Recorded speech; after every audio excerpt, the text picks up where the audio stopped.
how to close your Rakuten account step by step. So in here, the very first thing that you want to do is get into your Rakuten.com, or you can get into your application. Then from here, what are we going to do is make sure that all of the pending cashback balances have been paid out, right? So after doing that, now what we should do is simply open our help center of Rakuten. For that, what are we going to do is simply tap on the menu bar on the top left corner. After doing that, here you can get the option of help. Simply tap on help. From there, you can see this page. Here, what are we going to do is keep on scrolling.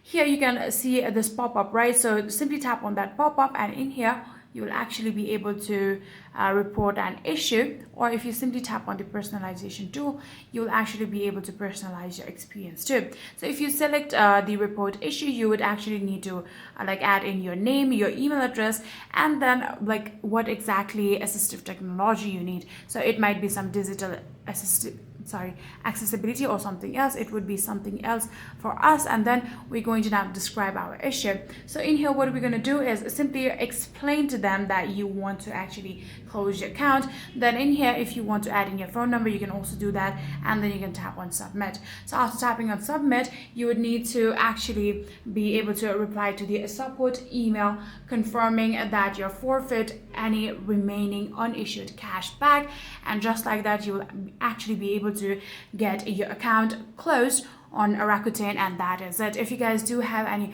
further queries, please let me know in the comment section down below, and that will be it for this video.